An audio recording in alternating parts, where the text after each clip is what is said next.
करके रेखा छोटा मझौला बड़ा। चलिए अब हो गया ओ से मने होता है का मने गुना होता है। उसके बाद डी से D I V I S I division मने भाग होता है भाग। ठीक है, भाग कुछ इस प्रकार से इसका सिंबल होता है। इसके बाद है मल्टीपल। क्या है?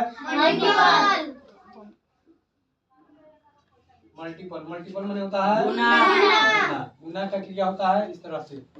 उसके बाद होता है एडिशन।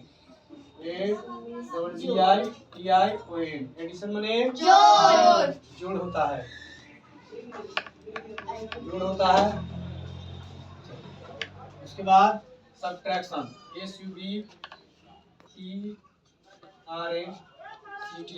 सबट्रैक्शन मतलब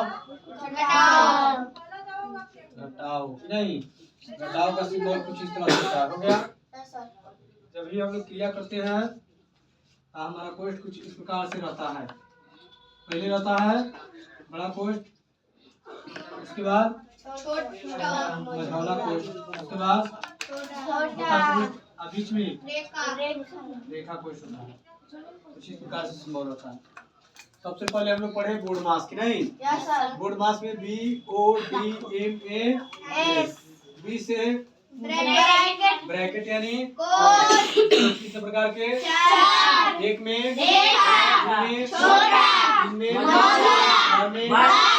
चलिए अब हम आते हैं सेकेंड नंबर में ओ से होता है ऑफ। ओ से ऑफ माने का मतलब चलिए उसके बाद डी से डिवीजन। डी से डिवाइड अथवा डिवीजन करिए, इसका मतलब होता है भाग के सिंबल किस प्रकार से है। इसके बाद एम से मल्टीप्लाई करिए, चाहे मल्टीप्लिकेशन करिए चाहे मल्टीपल करिए, इसका मतलब होता है गुना के सिंबल कुछ इस तरह से है। इसके बाद हम पढ़ेंगे ए से एडिशन। एडिशन मतलब जोड़ का सिंबल हम नहीं दिए, छूट गया बाय मिस्टेक। चलिए हो गया। उसके बाद हम लोग पढ़ेंगे ए से सबट्रैक्शन। सबट्रैक्शन मतलब घटाव का साइन दे दिए हैं। अब देखिए मेरा जो बोर्डमास होता है कुछ इस प्रकार से होता है। ठीक है, हो गया। अब हम लोग का फटाफट नोट कर लीजिए।